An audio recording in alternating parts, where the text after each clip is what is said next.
喺依家呢個時代，城市科技迅速發展，好多傳統手藝都逐漸消失，而手寫小巴牌就係其中之一。好多人認為手寫小巴牌只不過係一種小巴工具，根本冇真正注意過佢嘅意義。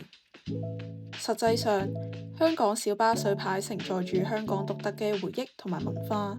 由2004年領牌紅 van 高達1668架，到2024年突破新低至792架，紅 van 數量隨年遞減，而水牌用量亦隨即遞減。依家從事緊呢個行業嘅師傅就剩返一個。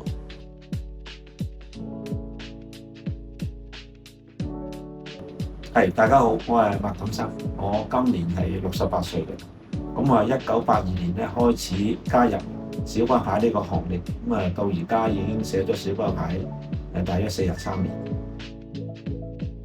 其實我係1978年咧喺呢條街嘅街尾開始做招牌，做咗4年之後咧，因為佢收翻我個鋪頭，唔租俾我，搬咗嚟呢度。呢度係小巴站嚟嘅，其實而家都係小巴站門口。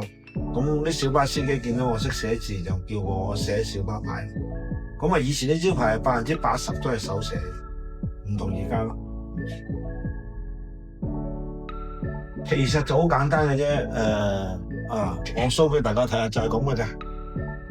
就係一個毛筆、漆油同埋膠片，就呢3樣嘢就可以寫到噶啦。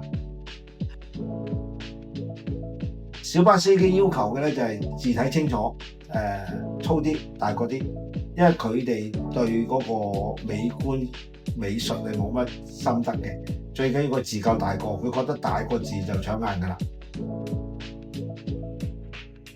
我寫得最多就係旺角佐敦道啦，因為我哋喺呢個區啊嘛，咁呢個牌就寫得最多，係最熟啦。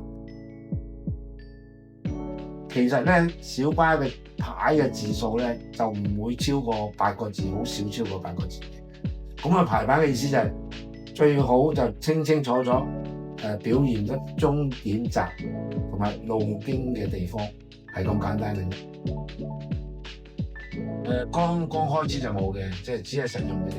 因為而家紅 van 已經步入夕陽啦，近呢幾年一路綠 van 取代咗紅 van 嘅，即係大家都知道有紅 van 呢樣嘢，但係慢慢啲淡出咗交通工具啦。大家會懷念紅 van 嘅年代，因為1969年就開始有紅 van 啦，有紅 van 就有水牌啦。69年到而家就已經係56年㗎啦嘛。56年裏邊，香港亦都從經濟唔好嘅時候一路起飛啦。亦都經過好多時代嘅轉變啦、回歸啦、石油危機啦，一路轉變到而家，紅 van 都係佔一個位置嘅。亦都值得去保育呢個文化。我覺得全世界暫時冇一種交通工具好似香港呢種紅 van 咁嘅營運模式。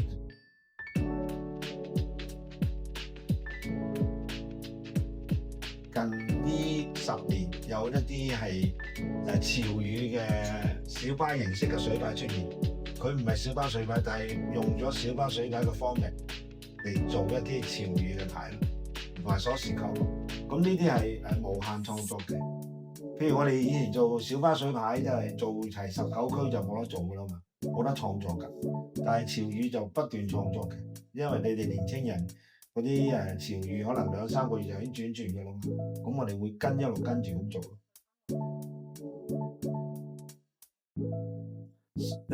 呢個同紅 van 淡出好有關係嘅。紅 van 都淡出咗啦，水牌文化都一樣淡出埋啦。電子水牌即係而家見到大家係電子嗰個小巴牌咧，其實就係同巴士一樣啫嘛。佢巴士先用，我哋跟住用啊嘛。我哋用嘅時候多數都係用喺綠 van 度嘅，紅 van 好少嘅啦。傳承就傳承文化嘅啫，因為你話揾人接班做我哋呢行係冇乜意義嘅，因為已經夕陽，再做根本冇生意噶嘛。而家我哋大部分嘅時間用嚟保育紅 van 嘅文化，唔係話愛嚟做紅 van 生意，唔係。我1982年寫啦，寫到而家43年，我諗冇咩工作可以做到40幾年。咁我會繼續做落去。而家後段咧就係唔係話為咗揾錢㗎啦，一半係為咗保育啦。數量肯定以前多嘅，但係而家我寫水牌嗰個價錢係貴過雕刻幾倍。點解要咁咧？因為我寫唔切咁多。因為點解會而家有人揾我寫嗰啲唔係小巴司機嚟㗎？嗰啲係佢覺得人生嘅大事重要嘅，結婚、生日、畢業、移民呢啲就揾我寫啦。因為佢覺得係人生嘅重要嘅階段。你叫我寫兩個都唔會一樣㗎，佢咪覺得意義就喺呢度咯。咁啊，梗係唔會好受嘅。不過我覺得時代進步啦。如果話1969年根本冇影印機啊嘛，根本做唔到呢樣嘢。咁而家一路先進啦，咁而家連電子牌都出現咗啦。咁我覺得呢個係必然嘅階段。技術進步同埋而家紅 van 已經邊緣化咗啦嘛，已經唔係一種重要嘅交通工具，即係政府亦都唔會太在意我哋嘅，因為我哋屬於少數，我哋先得嗰幾千架，又冇嗰個專利權，咁幾間巴士公司佢已經可以 cover 晒我哋啲線㗎啦。而家我哋以前剩翻就係通宵線可以仲係可以做到少少生意，但係而家幾間巴士公司一路出通宵線已經 cover 我哋啲線㗎，所以我哋變咗存在嘅價值好低咯。而家你喺市面見到得幾百架紅 van 嘅咋？呢樣就係你哋年青人提議嘅，因為大概2010年度有傳媒訪問我哋，咁訪問咗之後，年青人就嚟睇下原來仲有一間做緊小巴牌嘅，咁佢見到我啲小巴牌好中意啦，但係想買，但係咧太大個，買翻去又牙訂，父母又會鬧佢啊嘛，咁貴，咁佢建議我哋可唔可以做啲細㗎，可以譬如掛喺個書包度，可以紀念下小巴，又唔使俾咁多錢。呢個建議幾好，咁我哋一路做都好似幾受歡迎，越做越多。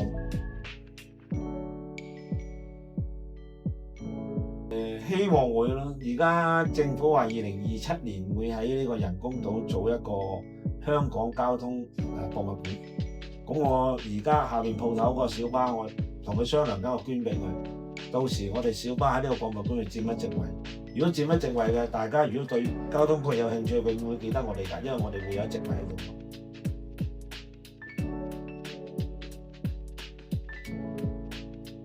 就覺得看起來蠻有趣，然後它的字體跟它的一些型就做得蠻有特色，所以蠻吸引我。對，我想要買回去當伴手禮。覺得蠻好看的，蠻適合掛在房間的，蠻有香港的特色。好的。Yes, it's very interesting. Now I'm living in Hong Kong, but I bought some for my souvenir. I find them very attractive because it draws the eye, and so it's easy to notice. なんていうね。そう、このフォント文字はとても可愛くておしゃれ、キューっていうか、で可愛いと思います。はい。